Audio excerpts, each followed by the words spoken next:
안녕하세요. 자, 오늘부터는 사무엘상을 읽어갈 차례입니다. 이제 사무엘상부터는 이스라엘의 왕정이 시작되는 이제 이야기죠. 자, 그래서 사무엘은 이스라엘의 왕이 세워지기 전에 이제 마지막 사사라고 할 수 있겠고요. 그렇기 때문에 사무엘은 마지막으로 사사이면서 왕의 역할도 했던 사람이고, 이제 사무엘의 손에서 사울이 왕으로 세워짐으로써 이스라엘은 이제 왕정의 역사로 들어서게 됩니다.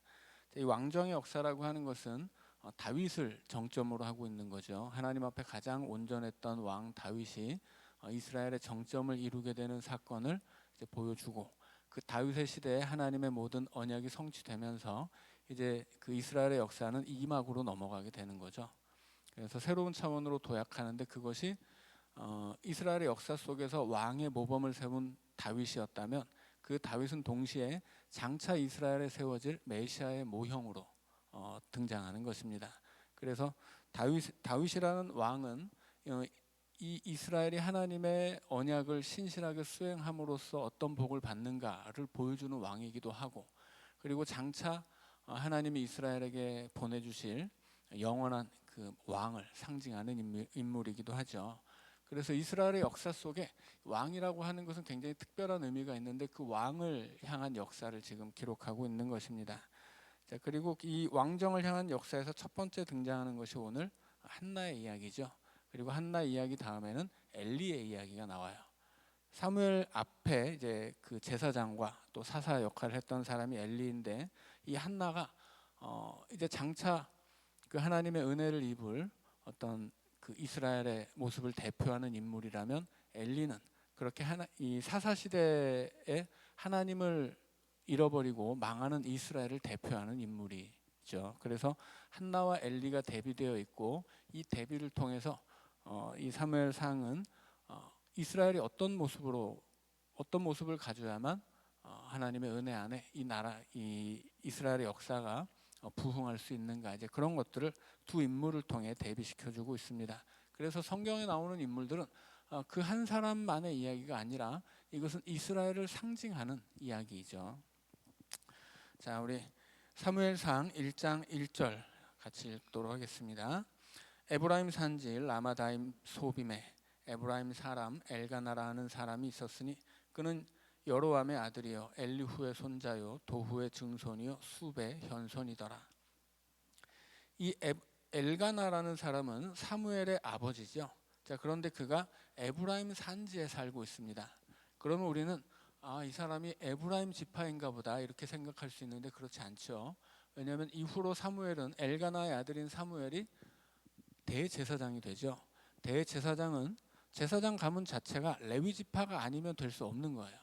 사사 시대에는 어떤 가문이든 뭐 그냥 하고 싶은 대로 제사장이 될 수도 있었고, 누구든지 돈 주겠다고 돈을 주면서 뭐 아무나 제사장으로 세울 수도 있었어요. 그런데 사무엘은 지금 하나님이 하나님에게 서원해서 하나님에게 온전히 바쳐진 나시린으로 태어나고 앞으로 이스라엘에 세워질 왕정을 준비하는 사람인데, 이 사람이 그렇게 사사시대처럼 법을 어기고 아무렇게나 제사장이 될 수는 없는 거예요.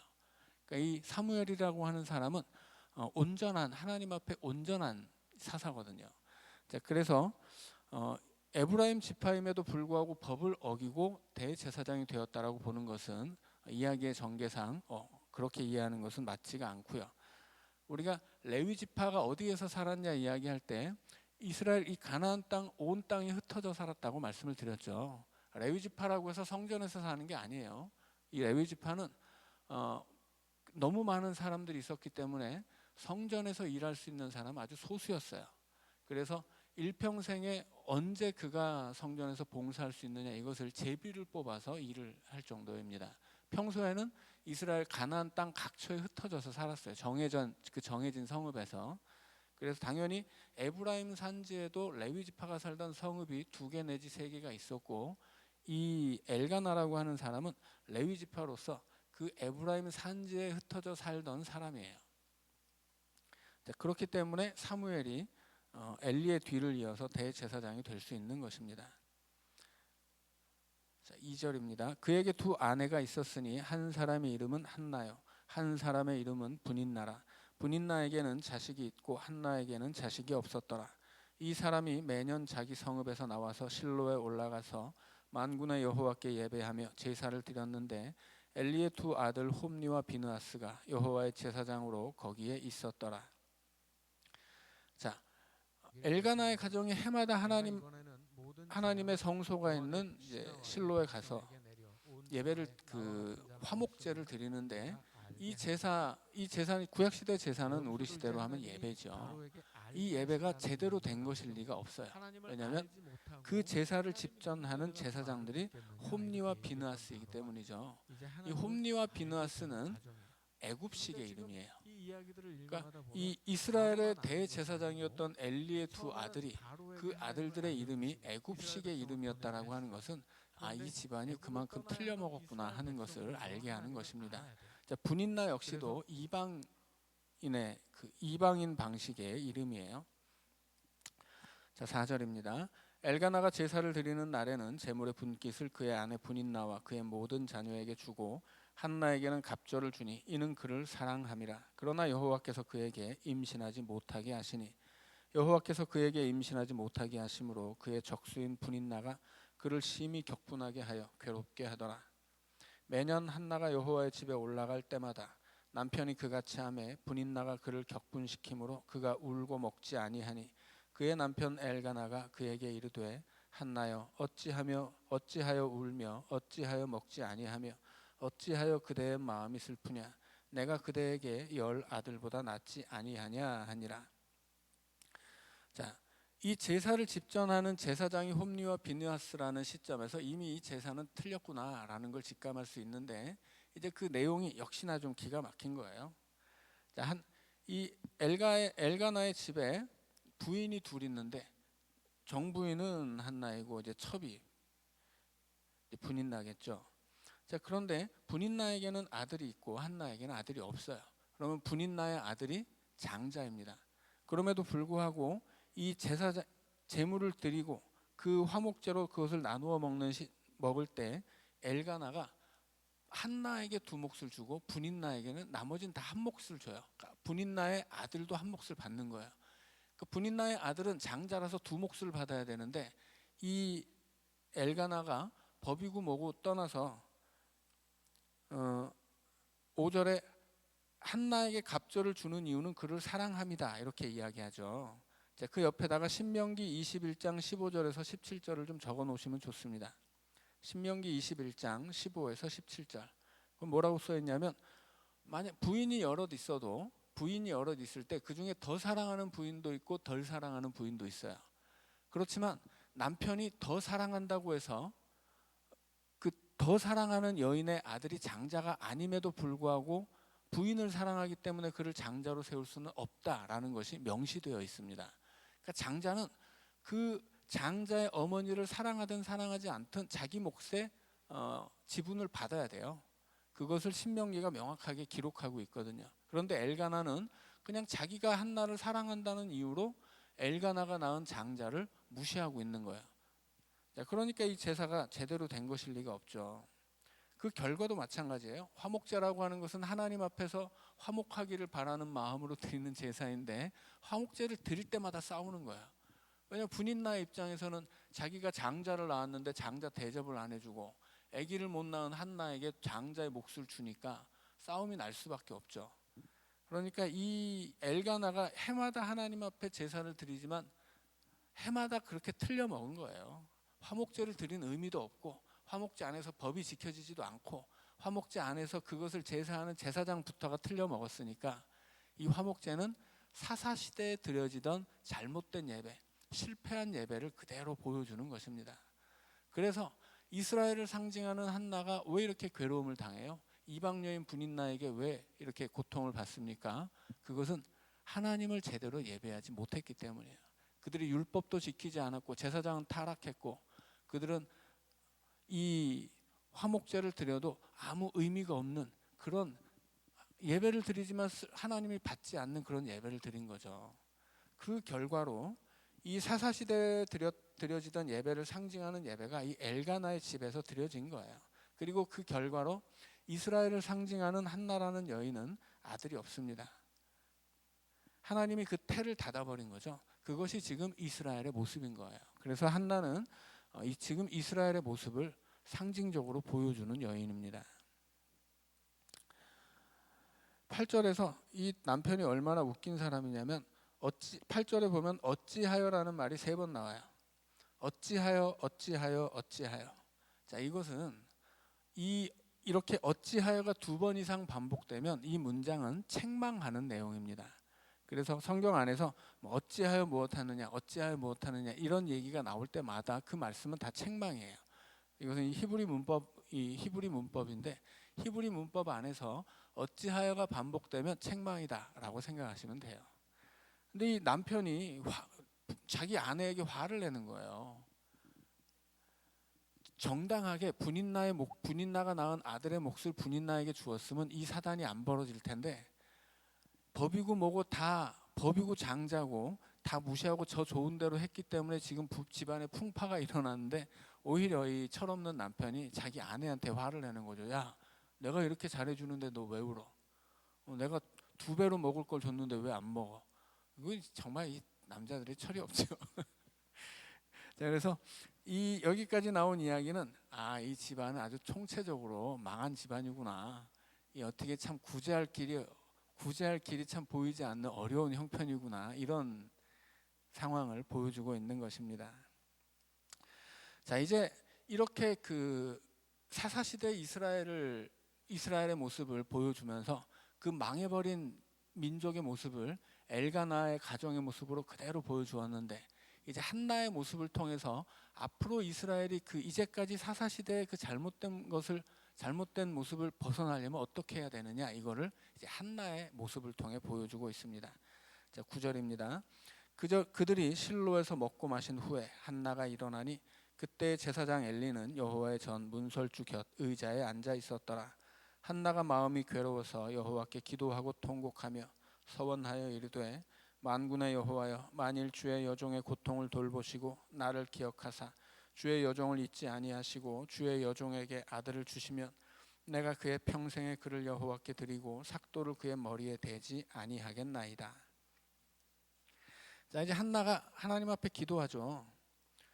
내가 이렇게 아들이 없어서 서러움 당하고 이 저주받은 인생을 살고 있는데, 자, 그 시대 여인에게 아들이 없다는 것은 단순히 자신 자녀가 없다 여기서 끝나지 않는다고 말씀드렸죠. 이것은 저주예요. 무자식 상팔자는 오늘의 이야기이고 이 시대에는 자식이 없으면 저주받은 인생이고 모든 것에서 완전히 실패한 패배자의 인생입니다. 그래서 한나가 하나님 앞에 기도하는데 나에게 아들을 주시면 이 아들 다시 하나님께 드리겠습니다. 자, 이렇게 서원을 하죠. 자, 이것이 한나의 모습이고 사사시대의 그 불행한 모습을 벗어나려면 이렇게 해야 되는 거예요. 그래서 10절에 보면 한나가 마음이 괴로워서 여호와께 기도하고 통곡합니다. 이스라엘이 이렇게 해야 된다는 이야기입니다. 이 모습이 무엇이냐면 9절에서 이렇게 얘기해요. 한나가 일어나니. 제사장 엘리는 어떻게 되어 있습니까? 앉아 있어요. 한나는 일어서고 제사장은 앉아 있습니다. 이것은 단순히 한나가 일어서고 엘리가 앉아 있었다 이 모습을 표현하는 거라면 그런 얘기는 참 쓸데없는 얘기고 굳이 성경에 쓸 필요가 없어요. 그런데 여기다가 굳이 한나가 일어섰다, 엘리는 앉아 있었다 쓰는 이유는 뭐겠어요? 타락한 제사장이었던 엘리는 주저앉아 있었다, 그런 뜻이에요. 이것은 단순히 위치를 얘기하는 것이 아니고 엘리의 상태를 얘기하는 거예요. 엘리와 한나의 상태예요. 하나님 앞에서 한나는 지금 이제까지 이 잘못되고 불행했던 그 과거의 모습을 떨쳐버리려고 일어섰다는 거예요. 그렇게 영적으로 일어선 모습이 뭐예요? 그것이 바로 괴로워하며 마음을 괴롭게 하며 여호와께 기도하고 통곡하는 것입니다. 반면에 엘리는 어때요? 엘리는 그냥 앉아만 있어요. 주저앉아 있는 거예요. 주저앉아 있던 엘리는 나중에 어떻게 되냐면 2 아들이 죽은 소식을 듣고 그 의자에서 다시 한번 쓰러져서 바닥에 자빠지죠. 그리고 죽음을 맞이합니다. 그러니까 이 엘리의 모습은 그렇게 이제까지 영적으로 주저앉아 있는 이스라엘의 모습을 보여주는 것입니다. 자, 12절입니다. 그가 여호와 앞에 오래 기도하는 동안에 엘리가 그의 입을 주목한즉 한나가 속으로 말하며 입술만 움직이고 음성은 들리지 아니하므로 엘리는 그가 취한 줄로 생각한지라.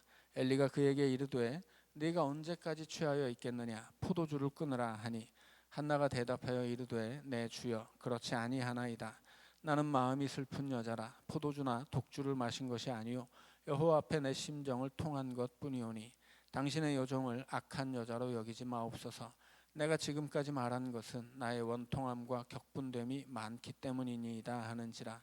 엘리가 대답하여 이르되 평안히 가라. 이스라엘의 하나님이 네가 기도하여 구한 것을 허락하시기를 원하노라 하니 이르되 당신의 여종이 당신께 은혜 입기를 원하나이다 하고 가서 먹고 얼굴에 다시는 근심 빛이 없더라. 자, 이제 16절에 보면 이 한나가 자기를 이제 타박하는 엘리에게 나를 악한 여자로 보지 마옵소서 그렇게 얘기하죠. 그래서 악한 여자는 지난주에 말씀드린 것처럼 히브리어로 바트 벨리알이에요. 바알의 딸이라는 거죠. 그래서 아니 여염집 처자가 말이지 대낮부터 이렇게 술을 먹고 와서 술주정을 하는가 이렇게 오해를 했었죠. 그래서 악한 여자라는 것은 바알의 딸이라는 뜻이고 뭐 쉽게 번역하면 마귀 같은 여편네 뭐 이런 것이라고 말씀을 드렸습니다. 그런데 재밌는 것은 나중에 2장 이제 그 2장으로 넘어가서 엘리의 아들들을 얘기할 때 엘리의 아들들 12절에 보면 행실이 나쁘다 그렇게 얘기해요. 그것을 히브리어로 분의 벨리알이에요. 벨리알의 아들들과 같았다 그런 뜻입니다. 그러니까 이 엘리라는 사람은 보는 눈이 없는 거죠.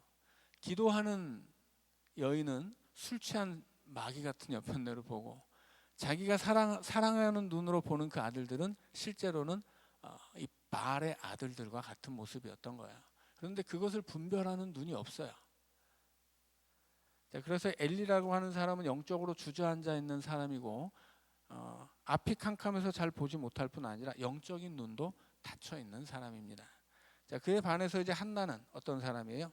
그 엘리가 지나온 사사 시대를 상징하는 인물이라면 한나는 그 시대를 벗어나는 인물이고 그는 원통함과 격분함으로 하나님 앞에 나아가서 기도하고 통곡하며 기도하고 그리고 기도한 후에는 이제 근심하는 빛을 얼굴에서 다시는 띠지 않았던 하나님께 기도했으니 이제 하나님이 내게 이루어 주실 것을 확신하는 모습이죠. 자, 그래서 이 한나는 사사시대를 벗어나는 새로운 이스라엘의 모습이다 하는 것입니다. 자, 19절입니다. 그들이 아침에 일찍이 일어나 여호와 앞에 경배하고 돌아가 라마의 자기 집에 이르니라. 엘가나가 그의 아내 한나와 동침하매 여호와께서 그를 생각하신지라. 한나가 임신하고 때가 이름에 아들을 낳아 사무엘이라 이름하였으니 이는 내가 여호와께 그를 구하였다 함이더라. 그 사람 엘가나와 그의 온 집이 여호와께 매년 제와 서원 제를 드리러 올라갈 때 오직 한나는 올라가지 아니하고 그의 남편에게 이르되 아이를 젖대거든 내가 그를 데리고 가서 여호와 앞에 뵙게 하고 거기에 영원히 있게 하리이다 하니 그의 남편 엘가나가 그에게 이르되 그대의 소견에 좋은 대로 하여 그를 젖대기까지 기다리라. 오직 여호와께서 그의 말씀대로 이루시기를 원하노라 하니라. 이에 그 여자가 그의 아들을 양육하며 그가 젖대기까지 기다리다가 젖을 땐 후에 그를 데리고 올라갈새 숫소 3마리와 밀가루 한 에바와 포도주 한 가죽 부대를 가지고 실로 여호와의 집에 나아갔는데 아이가 어리더라. 그들이 숫소를 잡고 아이를 데리고 엘리에게 가서 한나가 이르되 내 주여 당신의 사심으로 맹세하나이다. 나는 여기서 내 주 당신 곁에 서서 여호와께 기도하던 여자라. 이 아이를 위하여 내가 기도하였더니 내가 구하여 기도한 바를 여호와께서 내게 허락하신지라. 그러므로 나도 그를 여호와께 드리되 그의 평생을 여호와께 드리나이다 하고 그가 거기서 여호와께 경배하니라. 자, 서원이라고 하는 건 뭐예요? 그것은 약속이에요. 자, 지금 무슨 얘기를 하는 거냐면 이제까지 사사시대 이스라엘은 언약적 저주를 받아왔단 말이에요. 왜냐하면 언약을 어겼기 때문이죠. 언약을 어기면 언약적 저주를 받고 언약을 지키면 그러면 언약이 약속한 복을 받습니다. 그래서 언약을 지켜받는 복이 언약적 복이라면 언약을 지키지 않았기 때문에 받는 저주를 언약적 저주라고 그래요. 구약 성경에 모든 이야기의 근본에는 이 인과응보의 원리가 있습니다. 그것은 하나님이 이 땅에 세우신 창조의 질서일 뿐 아니라 구약 성경 전체를 관통하는 하나님의 가장 근본적인 원칙이에요. 인과응보예요. 그래서 하나님을 잘 믿으면 하나님 주시는 복을 받고 하나님을 버리면 그들도 버림을 받는 거죠. 자, 인과응보가 하나님의 가장 근본적인 원칙이고 그것이 바로 공의예요. 공의. 자, 그런데 사사시대에는 언약적 저주를 받았어요. 뭐 하나님과 맺은 신화산 언약 같은 것은 이제 전혀 상관없이 마음대로 그냥 마음 가는 대로 살아왔거든요. 그런데 지금 한나가 하나님 앞에 약속한 대로 그 약속을 지키죠. 아들 하나가 없어서 그렇게 서러움을 당하고 그렇게 도무지 말이 나오지 않을 정도로 그렇게 서러웠던 한나가 그 아들을 얻었는데 그 아들을 하나님께 약속했기 때문에 드린단 말이에요. 이것은 약속을 지키는 거죠. 그래서 이것은 단순히 한 번의 서원을 지키는 것이 아니라 하나님 앞에 언약을 지키는 이스라엘의 모습을 한나를 통해 보여주는 겁니다. 그래서 이 한나라는 여인이 이스라엘의 왕정 역사를 시작하는 이 시점에서 굳이 한나를 보여주는 이유는 이 한나가 앞으로 그렇게 사사시대를 등 뒤로 하고 새로워질 이스라엘을 상징하는 여인이기 때문에 그래요. 그래서 앞으로 이스라엘은 이렇게 살아야 된다. 하나님 앞에 이런 모습을 회복할 수 있어야 된다. 이게 바로 한나의 이야기입니다.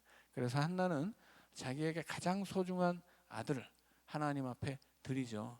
이것은 마치 아브라함이 이삭을 하나님께 바친 것과 같습니다. 결국 이제 하나님 앞에 이 사무엘을 바쳤지만 하나님이 더 많은 자식들을 이제 그 후로도 5이나 되는 자녀를 주시죠. 자, 이제 2장으로 넘어가면 이제 한나가 기도를 드립니다. 자, 한나의 기도는 사무엘 하 제일 뒤편으로 가면 다윗의 기도가 있어요. 그래서 사무엘 상하는 사울에서 시작해서 다윗까지의 역사인데 이 왕정을 시작할 때 처음에 실패한 왕을 보여주고 그 다음에 온전한 왕을 보여주는 거죠. 그리고 그 뒤에는 계속해서 실패하는 왕이고 결국 그 실패는 이스라엘의 멸망까지 이어집니다. 그래서 이 사울과 다윗의 이야기는 하나의 챕터예요. 한 단락이 되는 거죠. 그래서 하나님 앞에 버려질 수밖에 없는 잘못된 왕, 그리고 하나님이 인정하시고 언약적 복을 담보하는 제대로 된 온전한 왕, 이것이 이 첫 번째 왕과 두 번째 왕은 그런 대비를 보여주는 거예요. 자, 그런데 이 왕정을 시작할 때 이제 한나가 하나님 앞에 기도하죠. 그리고 다윗의 이야기에서 그렇게 하나의 챕터가 끝날 때 다윗의 기도로 이야기가 마무리돼요. 그래서 사무엘서는 한나의 기도로 시작하고 다윗의 기도로 맞춰진다라고 하는 것입니다. 자, 기도의 내용을 보죠. 2장 1절입니다. 한나가 기도하여 이르되 내 마음이 여호와로 말미암아 즐거워하며 내 뿔이 여호와로 말미암아 높아졌으며 내 입이 내 원수들을 향하여 크게 열렸으니 이는 내가 주의 구원으로 말미암아 기뻐함이니이다. 여호와와 같은 거룩하신 이가 없으시니 이는 주 밖에 다른 이가 없고 우리 하나님 같은 반석도 없으심이니이다. 심히 교만한 말을 다시 하지 말 것이며 오만한 말을 너희의 입에서 내지 말지어다. 여호와는 지식의 하나님이시라 행동을 달아보시느니라. 용사의 활은 꺾이고 넘어진 자는 힘으로 띠를 띠도다. 풍족하던 자들은 양식을 위하여 품을 팔고 줄이던 자들은 다시 줄이지 아니하도다. 전에 임신하지 못하던 자는 7을 낳았고 많은 자녀를 둔 자는 쇠약하도다. 여호와는 죽이기도 하시고 살리기도 하시며 스올에 내리기도 하시고 거기에서 올리기도 하시는도다. 자, 여기까지 읽고 좀 설명을 드리죠. 이 한나의 기도에서 가장 중요한 핵심은 뭐냐면 하나님이 누구냐라고 하는 것입니다. 지금 한나가 기도하는 이 기도는 어떤 기도예요? 감사의 기도예요. 이 기도는 이 사무엘을 낳고 그 사무엘을 하나님께 바치면서 드리는 기도거든요. 그런데 사무엘 얘기는 한 번도 나오지 않아요. 하나님 나에게 이렇게 좋은 아들 주셔서 감사합니다. 이런 얘기 하나도 없죠. 전체적으로 이 한나의 기도는 하나님이 어떤 분이냐 여기에 집중되어 있습니다. 그러니까 지금 무슨 얘기냐면 하나님이 사무엘을 주셨어요. 이것은 전적으로 하나님의 은혜예요. 하나님이 주신 복입니다. 그런데 하나님이 주신 은혜는 버리고 그 은혜를 주신 하나님께 집중하고 있다는 거예요. 이게 이 이스라엘의 예언자적 역사서가 말하고 싶은 거예요. 하나님이 주실 은혜는 일단 제쳐놔라. 너희들이 받고 싶은 은혜, 너희들이 이 땅에서 누리고 싶은 복은 그것은 아무것도 아니다라고 하는 거예요. 그건 하나님이 있으면 당연히 받는 거예요. 하나님이 있으면 당연히 주어지는 것이고 하나님이 없으면 당연히 없는 거죠. 그러니까 이스라엘 백성들이 가지고 싶은 것, 받고 싶은 것, 누리고 싶은 것, 이것은 그것을 구하거나 그것에 감사할 필요가 없는 거예요. 하나님을 구하면 하나님이 내게 주실 것이고 하나님이 없으면 그것은 내가 아무리 바라도 내게 없는 거죠. 그러니까 지금 사무엘을 받아서 기쁜 마음으로 기도를 드리는데 사무엘에 대한 이야기는 조금도 없고 한나의 관심은 하나님께만 있어요. 하나님이 어떤 분이냐 이것을 보여주는 거죠. 이스라엘의 역사 속에서 왜 이스라엘이 실패하냐면 하나님의 은혜에 집중하기 때문이에요. 하나님에게 집중하지 않고 하나님의 은혜에 집중한다는 건 무슨 뜻이겠어요? 내가 하나님께 받을 것, 내가 가지고 싶은 것, 누리고 싶은 것, 이것만 생각했다는 거예요. 이것만 생각하면 결과가 어떻게 되냐면 굳이 하나님이 아니어도 좋게 되는 거예요. 하나님이 아니어도 내가 예를 들어서 아들을 갖고 싶잖아요. 그러면 아들이 목적이면 하나님이 줘도 좋고 바알이 줘도 좋은 거예요. 그런데 한나의 목적은 뭐예요? 한나가 보고 있는 건 그건 하나님이에요. 아들이 아니라 하나님이라고 하는 거죠. 그러니까 뭐 무슨 내가 부자가 되고 싶어요. 혹은 뭐 이번 농사를 열심히 지었는데 많은 걸 수확하고 싶어요. 뭐가 됐든 간에 그 결과만을 바라면 어떻게 되는 거예요? 그것은 하나님이 주셔도 좋고 바알이 줘도 좋은 거예요. 그래서 이스라엘 백성들은 자기들이 원하는 가나안 땅에서 풍요롭게 살기를 원하는 그 욕심에 그 풍요만을 바라보았기 때문에 하나님도 섬기고 풍요를 준다고 주장하는 바알도 섬겼던 거예요. 이 사람들의 목표는 하나님이 아니라 하나님으로부터 받을 풍요로움이었거든요. 그 풍요로움이 하나님 충분히 채워지지 않을 때는 하나님은 좀 힘이 좀 부족한가 보네. 우리 바알한테도 한번 빌어보자. 왜? 풍요를 얻어야 되니까. 이렇게 되는 거예요. 오늘 우리도 마찬가지죠. 우리 신앙에 근본적으로 우리가 하나님을 믿으면서 바라는 것이 하나님이어야지 하나님으로부터 받을 그 무엇인가가 돼서는 안 된다라고 하는 거예요. 그래서 아주 흔하게 그 잘못하는 것, 대표적으로 우리의 그런 잘못된 신앙을 나타내는 예가 예배드리고 은혜 받았다 하는 거예요. 이거 얼핏 생각하면 되게 너무나 당연하고 좋은 얘기 같은데 사람들의 관심이 예배드리는 목표가 은혜 받는 데 있다는 거예요. 그런데 예배는 누구의 거예요? 예배는 나의 것이 아니라 하나님의 것입니다.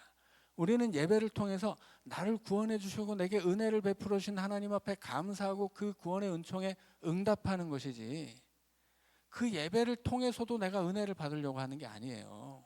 예배의 목적은 내게 은혜를 주신 하나님께 감사를 드리고 그를 찬양하고 하나님에게 나를 통해 하나님이 기뻐하시도록 하는 거거든요. 그런데 사람들은 그 예배를 드리면서도 그 예배 자체의 목적을 어디에 두냐면 내가 은혜 받는 것에 둬요. 너무나 이기적이고 자기중심적인 이 신앙인 거죠. 근데 이게 이런 얘기를 해도 이렇게 누가 알려주기 전에는 뭐가 잘못된지를 몰라요. 그냥 신앙 자체가 우리의 삶 자체가 너무 나 중심의 것이기 때문에 이거 뭐 하나님 앞에 뭘 구해야 하는 것인지 이것도 우리는 잘 모르는 거예요. 그래서 예배를 드릴 때 우리가 기도해야 할 것은 우리가 예배자로서 온전히 하나님 앞에 온전한 예배자로 서는 것. 그래서 하나님이 온전한 예배자인 나의 예배를 받는 것. 이것을 위해 기도해야 되는데 하나님 이 예배를 통해서 우리가 은혜 받게 해주세요. 이 예배를 통해서 내가 위로받게 해주세요. 이딴 얘기를 한단 말이에요. 이거 완전히 잘못된 거예요. 그러니까 은혜라고 하는 것은 늘 말씀드리지만 목표가 아니라 결과예요. 이게 굉장히 중요한 겁니다. 은혜는 결과이지 목표가 아니에요. 이미 은혜는 우리에게 주어진 것이거든요. 하나님이 나에게 갚을 수 없는 한량없는 은혜를 주셨단 말이에요. 우리는 그 은혜를 받고 구원을 받아서 하나님의 자녀가 되었고 이 땅에서도 영원한 하나님 나라를 약속으로 받은 사람들이에요. 우리에게 하나님이 나에게 아버지라면 하나님 아버지의 그 모든 소유는 나의 것이고 이미 나는 그 충만한 은혜 가운데 살고 있단 말이에요. 그런데 더 은혜를 달라고 예배를 드리고 더 은혜를 달라고 기도하고 그것을 목표 삼아서 내가 무언가를 한다고 하는 것은 뭔가 신앙의 이 방향이 잘못되어 있는 거예요. 결국 이 내가 은혜 받는 것, 그래서 나를 은혜라고 하는 건 뭐예요? 쉽게 사람들이 내가 은혜 받았다라고 말할 때 그것은 어떤 감정적인 만족, 어떤 내가 받는 위로, 뭐 이런 것들이거든요. 그것이 목표가 되고 그것이 내 신앙의 핵심이 되면 어떻게 되는 거예요? 그때 바로 신앙은 인본주의가 되는 거예요. 나 중심의 신앙, 내가 만족하기를 원하는 신앙, 내가 하나님을 만족시켜 드리기보다는 내가 하나님을 통해 내가 만족하고 내가 하나님의 큰 은혜를 받고 살아가는 하나님의 자녀인데도 불구하고 그 은혜를 다 잃어버리고서 또 은혜를 달라고 구걸하고, 이게 잘못된 신앙이라고 하는 거예요. 그래서 이런 어떤 신앙의 근본적인 원리를 제대로 이해하지 못하면 신앙 자체가 잘못된 길로 갈 수밖에 없어요. 그러니 우리 이 시대에 교회가 많고 신앙인들이 많아도 다 병들어 있는 거예요. 왜냐하면 그 신앙의 목표가 나에게 있기 때문이에요. 그 신앙의 중심이 나에게 있는 거죠. 그래서 지금 이 한나의 기도에서 한나가 집중하고 있는 것은 하나님이 어떤 분이냐, 그 하나님이 분명히 나에게 복도 주셨지만 하나님이 주신 복보다는 하나님이 더 중요한 거예요. 그래서 하나님이 어떤 분이냐를 계속해서 지금 한나가 고백하고 있습니다. 그리고 이 한나의 고백은 한나만의 고백이 아니라 한나를 통해 이스라엘이 해야만 하는 고백이에요. 거기서 그치는 것이 아니라 오늘의 새 이스라엘인 우리들도 한나처럼 하나님이 주신 복이 아니라 복을 주시는 하나님께 집중해야 한다라고 하는 것입니다. 그 복이라고 하는 건 아무것도 아닌 거예요. 그건 결과예요, 결과. 하나님이 나와 함께 계시면 당연히 따라오는 부차적인 거예요. 그건 부록에 지나지 않는 거죠. 자, 그래서 우리가 이런 어떤 신앙의 원칙을 분명히 하고, 신앙이란 무엇인가, 복이란 무엇인가, 우리 신앙의 어떤 목표, 그 중심에 무엇이 놓여 있어야 하는가, 이런 것들을 좀 자주 이렇게 돌이켜보고 생각해봐야 우리의 신앙이 건강하게 설 수 있습니다. 자, 6절입니다. 여호와는 죽이기도 하시고 살리기도 하시며 스올에 내리기도 하시고 거기에서 올리기도 하시는도다. 여호와는 가난하게도 하시고 부하게도 하시며 낮추기도 하시고 높이기도 하시는도다. 가난한 자를 진토에서 일으키시며 빈궁한 자를 거름더미에서 올리사 귀족들과 함께 앉게 하시며 영광의 자리를 차지하게 하시는도다. 땅의 기둥들은 여호와의 것이라 여호와께서 세계를 그것들 위에 세우셨도다. 그가 그의 거룩한 자들의 발을 지키실 것이요 악인들을 흑암 중에서 잠잠하게 하시리니 힘으로는 이길 사람이 없음이로다. 여호와를 대적하는 자는 산산이 깨어질 것이라 하늘에서 우레로 그들을 치시리로다. 여호와께서 땅끝까지 심판을 내리시고 자기 왕에게 힘을 주시며 자기의 기름 부음을 받은 자의 뿔을 높이시리로다 하니라. 엘가나는 라마의 자기 집으로 돌아가고 그 아이는 제사장 엘리 앞에서 여호와를 섬기니라. 여기까지 하고 우리 3분 쉬었다가 다시 이어서 읽도록 하겠습니다.